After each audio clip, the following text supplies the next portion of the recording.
J'appelle 2 experts complètement défoncés au crack qui vont travailler nos 2 copains. Avec une paire de pinces, un chalumeau et un fer à souder. Est-ce que tu m'as entendu, espèce de porc? Je suis très loin d'en avoir fini avec toi. Je vais te la jouer à la flamme bien moyenâgeuse.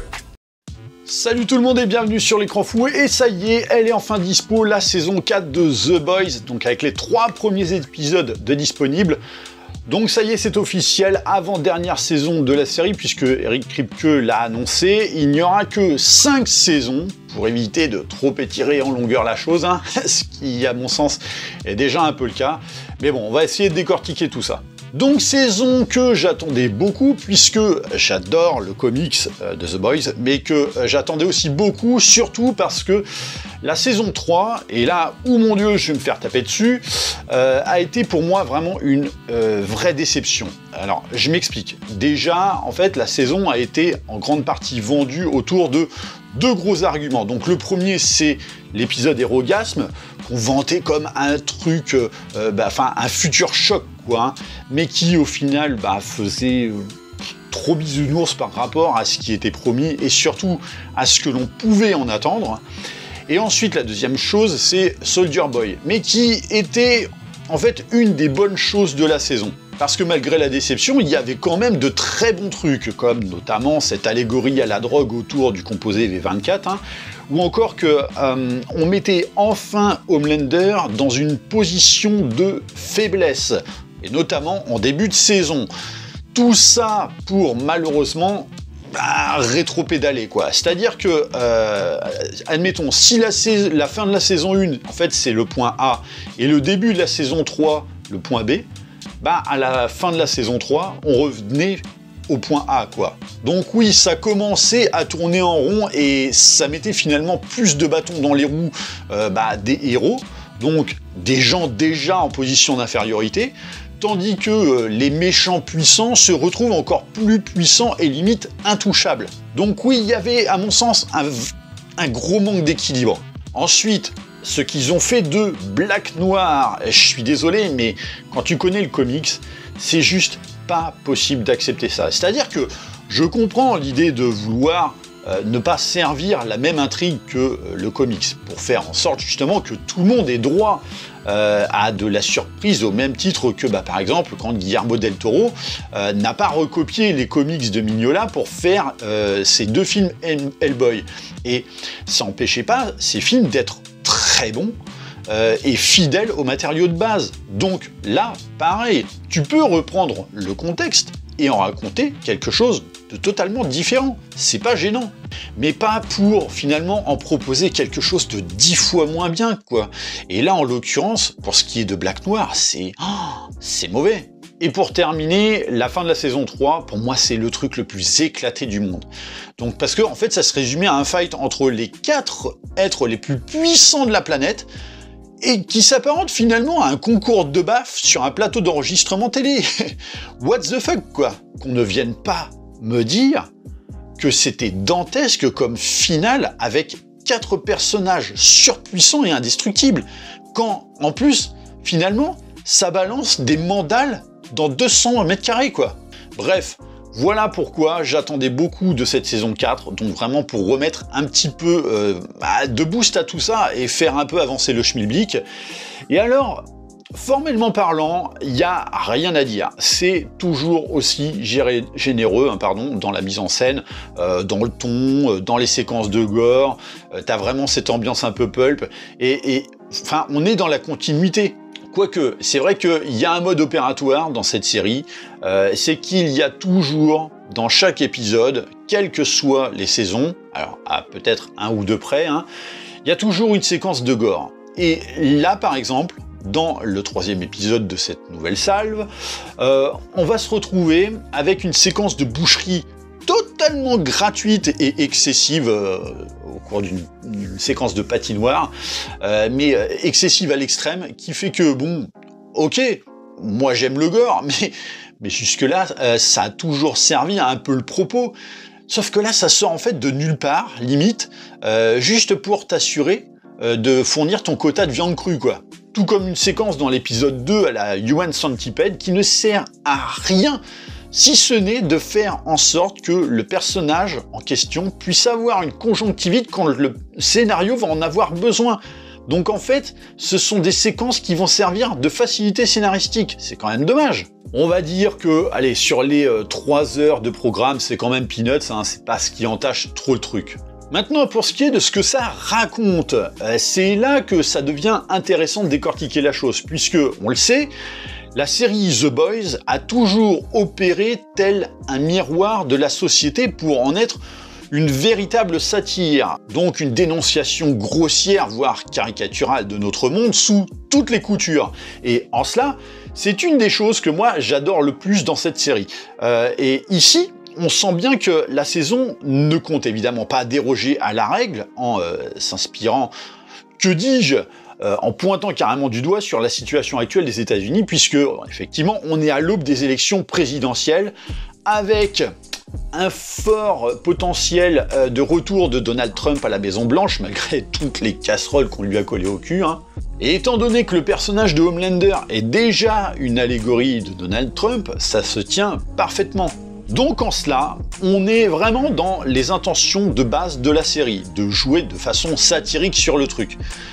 Sauf que malheureusement, si jusque-là la série se servait de ça pour en être distrayante et nourrir son récit, ici t'as limite l'impression que la saison sert en sous-texte, mais pas tant que ça, hein, de propagande anti-Trump pour les élections prochaines, en appuyant bien sur le terme de fascisme, hein, donc vous savez ce fameux terme que maintenant n'importe qui utilise pour déterminer quiconque ne pense pas comme soi.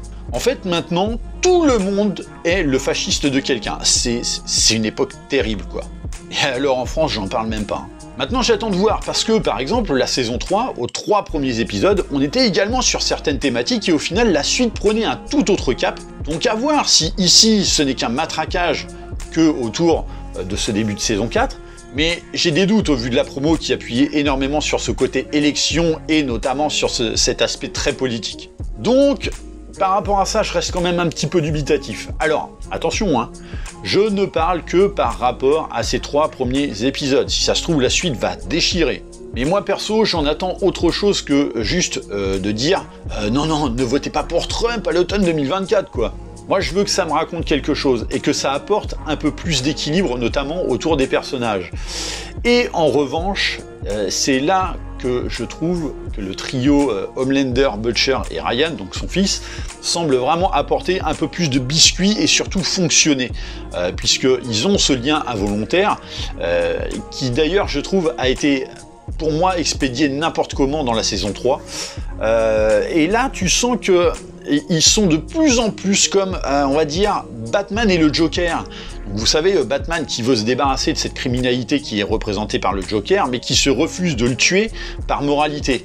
Bon bah là, tu remplaces Batman par Butcher, le Joker par Homelander, et la moralité par Ryan, quoi. Et c'est d'autant plus intéressant que Butcher sait que ses jours sont comptés, tandis que Homelander se retrouve confronté à la dure réalité que, tout aussi indestructible qu'il soit, il n'est pas immortel. Mais aussi que son manque de code moral, au point d'oublier qu'il ne serait pas ce qu'il est sans les humains normaux qu'il considère comme des simples jouets, quoi.